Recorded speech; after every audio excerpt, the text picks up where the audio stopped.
Hi everyone, I'm Joanna Penn from thecreativepenn.com and today I'm here with Jeffrey Kafer. Hi Jeff. Hello. Hello.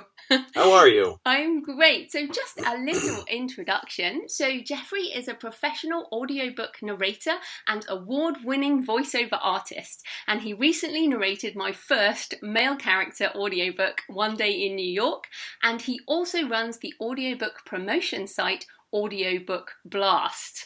So Jeff, tell us just a bit more about you and your background, as well as how you got into audio. Well, I started in the theater back when I was just a wee lad, and trust me, I will not try to do a British accent on here. And I grew up in the theater, and I wanted to be an actor when I was a kid. Fate turned me more towards the tech side, and I worked for Microsoft for 15 years, and now I'm back to being an actor. So it's kind of funny how these things sometimes come full circle. I live in Los Angeles with my family and my dog, and as you said, I do audiobooks and other voiceover work pretty much all day, every day. Which is very cool. And it's funny because I'm now listening to you and I'm hearing the audiobook you just did for me, and it's quite weird. So yeah, so nice. I can hear you I'm like, it's Jake. Oh, good. I like that. Which is cool. But so you first came on the show in 2009 when I had just got started with the podcast, which is crazy. Right. And they were still selling CDs in stores. So what has changed in the audiobook market in the last few years, and why is now a good time for authors to do audiobooks? Well, last time I talked to you, it was pre-ACX, I believe. So ACX is kind of the biggest. Well, in terms of distribution, CDs are going downhill in terms of sales. The numbers are going down. And the digital downloads are going up. Now, that includes things like libraries as well as Audible. There's been huge growth in the library rental space. Rental's not the right word, but you know what I mean. So there's that aspect, as well as ACX now allows any author in the US and I think the UK to create audiobooks. As most authors know, you can go to ACX and you can pair up yourself with a narrator who's willing to take on your project. So, I mean, right now it's easier than ever before to actually get an audiobook made. And there's more channels for distribution than ever before. So, it's another stream of income. It's kind of like putting your book out on Kindle and then also making sure you have it out on Kobo and Nook. It's another platform, really. It's a big platform. Don't treat it just as a stream of income, because you've got a narrator on the other side who, if it's a royalty share deal, may be reliant on the income. So it shouldn't be a passive income stream, but it is another way to make money, and to ignore it, I wouldn't ignore it. No, neither would I. And of course, with people being used to using their cell phones now, their smartphones, to download audio and streaming audio, speed, I guess, that's really been a game changer. Oh, absolutely. There's sort of the misconception that these are for visually disabled people, and that's certainly an aspect. That's one market. That's not the only market. I mean, when I was commuting to Microsoft, I was listening to hundreds of books. I listened to hundreds and hundreds of audiobooks. So as people's commutes get longer, traffic gets worse, they need something to do while they're driving to work, or while they're gardening, or while they're doing a craft, or whatever. It's not just for the visually disabled anymore. ACX is now for US and UK authors at the moment. And obviously one of the cons with that is it's not for authors in any other country who are listening. But what are the real pros and cons that you see of using the ACX model? Access is the big plus. Never before have you been able to go up there as an author and post your book and let auditions come in. But that pro is also a con, in that everybody's doing it. So if you're only interested in a royalty share deal, you're going to be competing with 3,000 other books that are sitting up there hoping that a narrator will audition. So the accessibility is a pro, and everybody else realizing the same thing is the con. And what about, I mean, you know, in that way also, we haven't been able to do an easy way of doing royalty share. So, you know, you and I don't have to, you know, as joint rights holders now of One Day in New York, we don't have to pay each other. The money goes through ACX. So to me, that's amazing, because when I do when I work with a translator, for example, I have to get the royalties and then distribute them. So to me, yes. to me, it's like the actual distribution of the money to two separate artists who may not even ever speak. We're only speaking because we're on the podcast. We didn't speak in production. So, you know, that to me is a real pro in that I don't have to manage the money as well. Correct. Yes, that is true. That's a little less true if you're doing a per finished hour, a pay for production. In other words, you pay me, Audible doesn't pay me. But in terms of the monthly royalties, yeah, it's really convenient that Audible just takes care of that for everybody concerned. Yeah, and if authors want to have their book stand out, say they want to do a royalty share, mainly if they want to do a royalty share, how do they get the attention of a narrator like yourself, like the good narrators? Well, the first thing you can do is have a really, really good cover. If you have a really, really good cover, you'll get some attention. The other thing is to put in your description how many units you're selling. I know that's private information. People hold that pretty close to the vest. But if you're expecting somebody to invest time, which means money, into your book, you need to be upfront with your potential partner as to how many units you're actually selling. Now, selling, not the free downloads. Not you didn't put your book up for perma-free. I got 100,000 downloads. Okay, that's cool, but anybody will download something if it's free. I understand why authors do that, and that's cool, but the free downloads don't necessarily translate into audiobook sales. A much better number is how many people are actually paying money for your book. Any reviews you've gotten, if you've been listed in, if you're a New York Times bestseller, that's pretty good. What your marketing plan is. Are you going to be doing BookBub ads? That sort of thing. Narrators like to see that you are putting your money where your mouth is, and they understand that you can't necessarily do a royalty share deal, but they want you to have some skin in the game, because if a narrator takes on your 10-hour book, that's 40 hours of work for them. So they need to know that you're just as serious about the investment as they are, and don't look at it as just another passive income stream. So really selling your book in the description in terms of numbers and figures, not how great you think your book is, not how wonderful it is, but hard, cold numbers and facts in your description is the best thing you can do to attract a narrator. Which is interesting. So when you shop or you get notified of books, I mean, do you actually, as the narrator, do you go into ACX and look within a genre? Or how do you look for books? Like you mentioned the cover, do you just scan through the latest things that are there, or? Well, I'm a little different in that I don't do a lot of straight royalty share deals unless it's from an author that I know.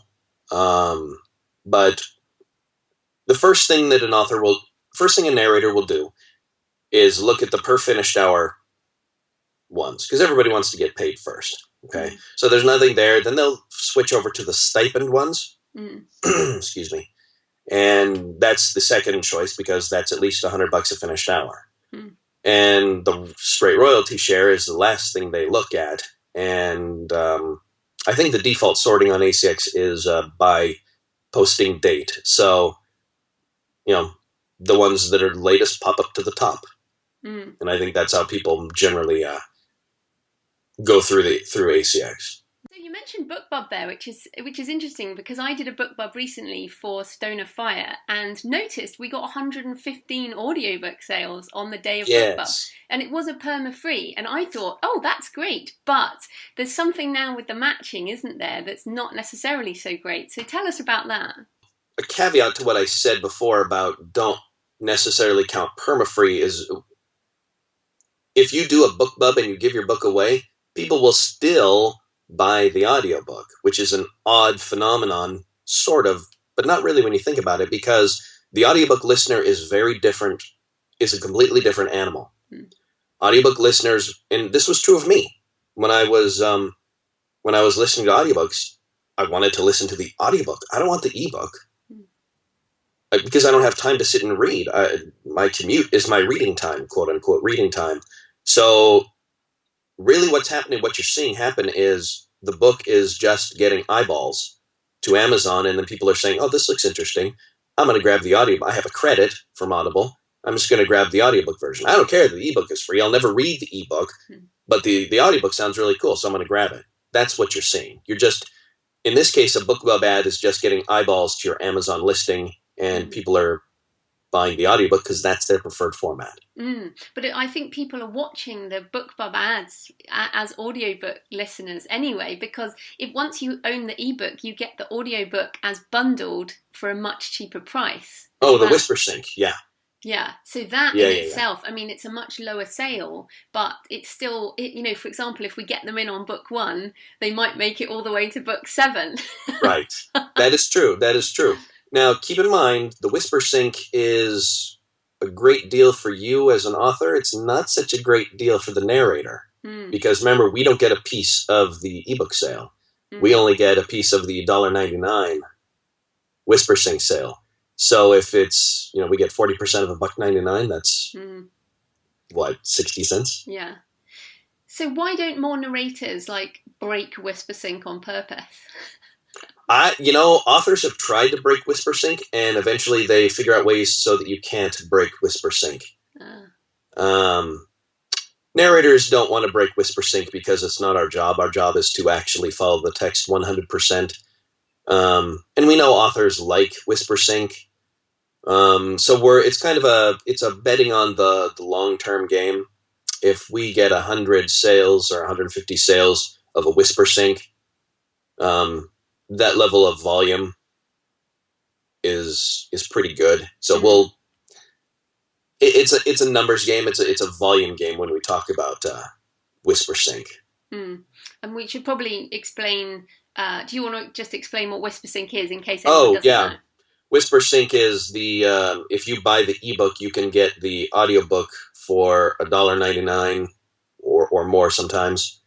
And the cool thing about that is that they will stay in sync. Where you leave off reading in your Kindle, your audiobook will pick up the next day or whenever where you left off, and vice versa. So you can basically stay in sync, hence the term WhisperSync, between your ebook and audiobook. I know a lot of people who love shopping for WhisperSync deals because you get 2 things for $3. I mean, that's a latte. I know. That's crazy. It really is. Yeah. And they can have you read to them for hours, which is... Yeah. That may be punishment. I don't know. No, you've got a great voice. And I also wanted to ask about foreign language, because I've put up a couple of... I've put up some German books, German and a Spanish, and that just hasn't really worked. What has the...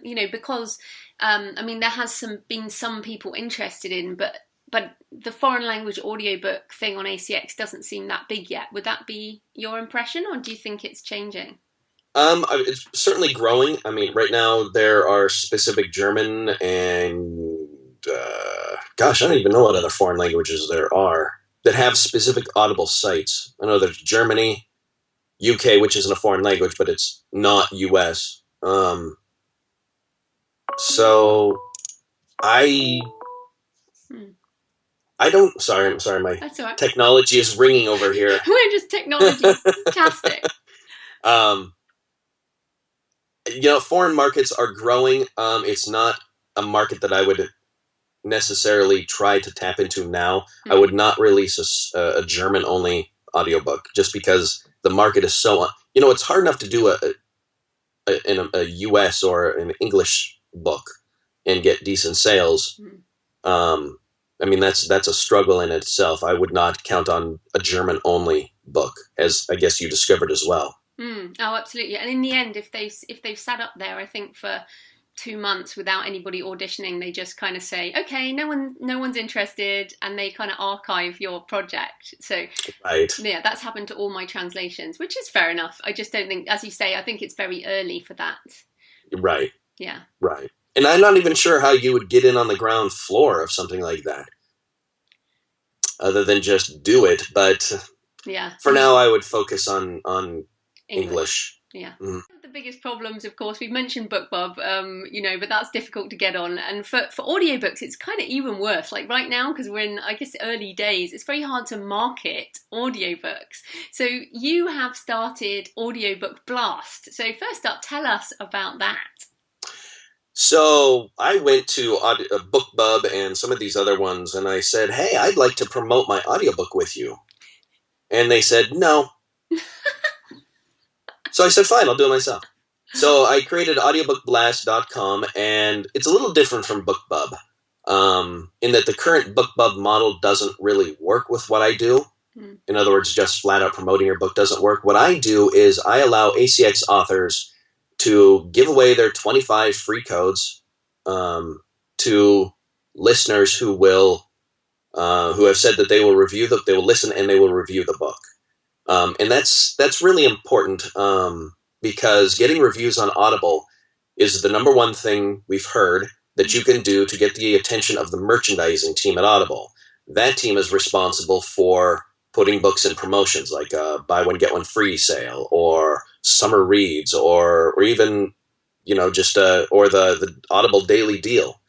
So the more reviews you can get, the more attention you're going to get. And if you in one of those promos, your sales will just go through the roof. It happens all the time.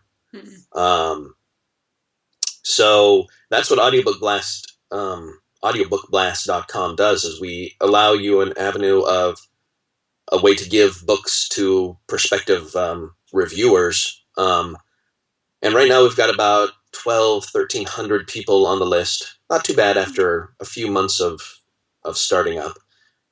So, yeah. I think that's great. I mean, it's a really good start. And otherwise, like I just did, emailed my list and said, would anyone like to review the audiobook? But that really is kind of only one way. So do you have any other tips for marketing audiobooks? Well, this goes back to what we said before about BookBub. Marketing your audiobook specifically is difficult because it's just a platform. That's kind of like saying, I'm going to market my Kobo version. You don't really do that, right? You market your book. You market your name as an author, as a brand. Getting eyeballs to Amazon is the best way to sell your audiobook, because people who are interested in your book, if they're audiobook listeners, they will choose that as their preferred format, just like somebody would choose Kobo or Nook as opposed to the Kindle version.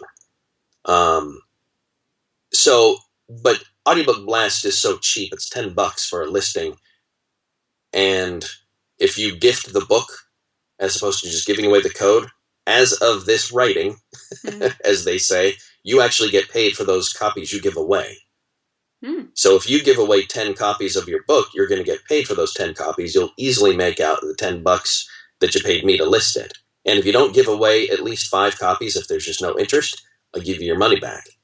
So it's kind of, there's no reason not to drop a listing into Audiobook Blast. It essentially ends up being free. And I kind of hate to say that because Audible could change the rules at any minute and say, no, we're not going to pay you for your free copies. But for my testing, you get paid for the copies that you gift away. So I can't imagine why you wouldn't do it. No, and I think it's in all of our interests to build up ways that we can sell, and this type of aggregate platform is really good. I think, so often we get so focused on just selling like our own books, we forget to build a bigger engine, I guess, and what you're building is an engine that will sell lots of audio over time, which is just fantastic. So yeah, definitely everyone should should check that out. And listeners, I need a lot more listeners too. I want BookBub's 2.5 million listeners. Yeah, so if people like listening to audiobooks, they should also come and join the list as well. Yeah, and absolutely. then they can actually get some of those to listen to. That's awesome. And they get it for free because they get a review code, right? Yeah, it's free for the listener, just like BookBub and all these other ones. It's free for the listener. You just go to the website at audiobookblast.com and sign up as a listener. And every Tuesday, you'll get a blast with all the free audiobooks. We also promote WhisperSync deals. If you don't want to give any codes away, but you're giving your book away on perma-free, for example, and the audiobook is $1.99, we'll promote that aspect of it for you, because $1.99 for both, that's crazy. That is crazy. Yeah. And I'm getting really, this is just amazing. What's so funny not funny, it's brilliant, like you mentioned the income stream in the last, I'm just doing my tax for the 2014 2015, so I'm doing my income. The year before there was no audiobook income on my income statement, and this year there's like a nice chunk of money, and you can see that next year there'll be even more. And this is what I love about our business, you get these new income streams just arriving, which is just wow. But I wanted to ask you about the granularity of the Audible. Audible's pretty bad at the moment, right? My books sit in mystery and thriller. That's just not granular. Do you know anything about them actually making that better, like Amazon? Nope, I do not. It's Have you asked? Well, Amazon owns Audible, and I've asked them specifically, hey, you're going to do this, you're going to do that, and they say, we're not allowed to comment on future features. They're like every other tech company, they can't comment on what they're going to be doing. So that's kind of a bummer, but coming from the corporate world, we keep asking. Yeah. And the best, if you want a feature, you keep saying, I want this feature. You keep poking at them and say it like this. So if enough people do it, they'll consider. Because I know that ACX still has a very active development team. What they're doing behind the scenes, I don't know, but they are very interested in our feedback because ACX is still a priority for them, from what I can tell. Yeah, I think it's a growing one. Pretty much in London, every bus has Audible on it. And the Underground, it's massive in London right now. They're really pushing audiobooks. It's huge. So I wanted to also ask what you think of putting the audio clip, because you're allowed to use 5 minutes, aren't you? Putting the audio clip on YouTube and or SoundCloud in terms of, reaching people that way. I think that's great, but I would not use the clip that Audible has on their website. Right. Because it's a very low quality sample, and it's highly compressed and squashed, and it sounds really yucky. So I just talk to your narrator and say, hey, can you send me a sample? I'd like to put it up on SoundCloud, and they'll send you a better sample than what Audible provides. But I think pushing the sample anywhere and everywhere you can is a fantastic idea. It's advertising, of course, absolutely. Yeah, sorry. Let me caution one thing that I've seen authors do, which they do it with the best of intentions, but it really kind of annoys people, is don't post auditions to your website. Oh, no. A lot of authors, we've seen this happen. Authors will say, these 6 people auditioned for my book. You vote for which one you like. No, don't do that. That's shady. No. Yeah, that's not very professional. It's not professional, and I understand they're trying to build an interest in their book, and they don't mean to insult is not the right word, but they don't mean. This is not Gladiator. We're not putting it's we auditioned for you. It's not for public consumption. So that's a small caveat to the sample and the recordings. But once the book is done and you're in contract, absolutely push that sample everywhere, but make sure you get a good quality sample from the narrator. Because both YouTube and SoundCloud have really easy social media sharing buttons, so I would recommend people do that, and it's always on my list, and also they're much more easily embeddable on websites, the little SoundCloud clips, so I think that's a good idea. And just on that professional side, I've really learned, I think it's something you don't know until you do this, is that the audio is a adaptation. I know you read it, but you reading my words in One Day in New York, that's not me anymore. They, you know, it really isn't. I listen to your voice, and it's a man for a start, obviously, but you bring that American, you know, thing, and to me it's like, yeah, thing, but it's like it's kind of a miracle to me to work with a creative professional to create a new version. You know what I mean? I absolutely don't know what you mean, because that's another, the opposite of your attitude is a problem. It can be a problem working with authors, and it usually comes with authors who are not used to hearing their books in audio. The big complaint I hear from a narrator is that they say, I got an Excel spreadsheet with 500 lines of them directing me. So, you know, please go up at the end of this word, or I need more pause here, or that's not how I heard the voice of the character in my head. Authors need to get past that at this point. It's like going into a museum where there's some art. Everybody's going to have a different interpretation of that art. And the artist doesn't get to say, no, you're wrong, here's what it really means, or that, you know, that particular paint brush, color, whatever means this, you're wrong. You're getting into the world of interpretation, and if you're hiring a creative professional, you've got to let them do their job and let them bring out their interpretation of your words. That's kind of the beauty of art in a way, in that you've created something that can be interpreted in different ways, and neither of them are wrong. They're just choices that the actor has to make. And also what's super is you get people who follow the narrator. So I've had emails back saying, oh, you know, I'm so pleased because I love my book, you know, I love books by J.F. Penn, and Jeffrey's my favourite narrator. So, oh, wow. Yeah, so then, because you do a lot of action adventure, don't you? You do a lot of thrillers, yeah. So people are like, people will buy an audio because of you, the narrator, not just the author, I guess. I hope that's true. Yeah, I think it is. I think it is true. I mean, because especially like this podcast, there are people who listen to this podcast because they like my voice. Right. You know, so same thing. People like to listen to you. I think it's amazing. I mean, I did my own non-fiction, and it was such hard work. You know, oh, yes. Really, really hard work. So, you know, full kudos for what you do.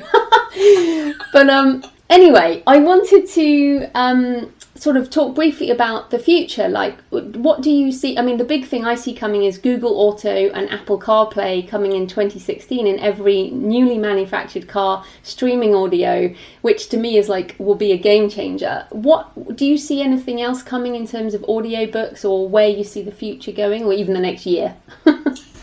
Well, streaming is really the big thing. Not necessarily streaming, but technological availability, such as AirPlay through your car, CarPlay, I guess they're calling it. CarPlay, yeah. Yeah. The ability to do Bluetooth from your smartphone to your car. I mean, I remember when it was amazing technology that I could plug in my phone with a cord into my car. With a tape that went in the tape deck. Exactly. Or the little cassette deck. Yeah, that's yeah. So the easier it becomes to listen to things, the easier it will be for people to absorb the content that we're creating. Now, of course, you're going to have we have competition in things like Pandora and Spotify and the new Apple thing, and that's competition for your earballs, simply because you can't listen to music and an audiobook at the same time. So with this accessibility comes more competition. So we've got to keep creating really compelling, professionally produced content. So where can people find you and Audiobook Blast and all your books online? Oh, well, they can just they can search my name on Audible. My website is my name, jeffreykafer.com, and audiobookblast.com is the new promotional endeavor. And that's it. Otherwise, you Google my name and I'm there. I'm everywhere. I'm everywhere. You are everywhere. And and I highly recommend people check out. I'm going to play the sample after this interview, so stick around to listen to a little clip from One Day in New York. So thanks so much for your time, Jeff. That was great. Oh, of course. Thank you for having me. For all the hypervigilance of New Yorkers at the slightest possibility of terrorism, they embrace anything that could be construed as modern art. That's why no one reported a man constructing a strong wooden cross on the High Line that afternoon, next to a section that overlooked the Hudson River to the west. He was young and good-looking with an easy smile, his Mediterranean skin burnished by the late sun. He caught the attention of female joggers as they ran past, noting his strong, muscular arms as he sawed the wooden planks. There was a handwritten sign on a cardboard rectangle propped up near his workbench, "Performance Art in Progress." That was all the passers-by needed to know, answering any questions that came to mind about his actions. Later that day, as workers began to stream out of the local offices on the commute home, an older man stopped for a moment. He looked down at the rough wood as the man fixed the crosspiece, banging in long nails to hold the planks together. "You've got that wrong, you know," the man said. "All evidence suggests that the cross Christ died upon would have been more like a T-shape." The carpenter paused a moment. "The emphasis of this particular piece is more about emotional resonance than historical truth." He had a slight French accent, but in this city of diversity that was not markedly unusual. The older man nodded slowly, rubbing his fingers across his beard before he moved on, just another walker enjoying the evening sun. The High Line was a disused railway track, raised above the streets of Lower West Side Manhattan and transformed into a boulevard of wild grasses, flower beds, and wooden seating, where bees buzzed and birds sang in the heart of the city. The views out across the city landscape and the wide river made it a tourist draw, as well as a haunt for local runners and walkers, desperate for a moment of peace above the throng. There were places on the High Line where nature had reclaimed a little corner of the metropolis, and those who craved escape came here to temporarily relieve the itch of the city. Buskers played along these sections, the sound of a jazz saxophone easing the evening into night, and still the carpenter worked on, building a base to hold the cross steady when he raised it into the sky. When that was done, he fixed pieces of rubber tire onto the cross at jaunty angles, the black material lending an urban grittiness to the simple wooden frame, a dark foil for the sunset. As the night grew darker and the bars began to fill up below the High Line, street food vendors set up stalls to cater to those who wanted dinner with their nature walk. Far more convenient than the wilderness any day, and just a stroll from Midtown. The carpenter bought a taco and watched people as they passed. His sign on the ground had gathered a few dollars over the day, perhaps a manifestation of guilt from the city elite for the artlessness of their own lives, briefly assuaged by paying another to be creative on their behalf, like doubting believers paying tithes on a Sunday. Several people had taken photos as he worked, and later those pictures would find their way into the papers. But the carpenter had no fear of discovery, for soon he would be heading back to the monastery, beyond the reach of the tentacles of this sinful city. He understood the necessity of what was to come, but he longed for peace and solitude. He looked at his watch. Only one more part of the structure remained to be built, a simple pulley mechanism that would help lift its weight so the cross could be drawn upright and seen from the city streets below. The carpenter turned back to his work, clearing his mind of the sounds of the sinners around him. When the relic was recovered, they would be screaming soon enough. After the final nail was hammered in, the carpenter sat in the dark, waiting, his breathing a calm meditation. As the clock neared 2 a.m., this area of the city was quieter. Most of the bars were closed, but of course, New York is the city that never sleeps. An audience could be guaranteed for their spectacle at any time.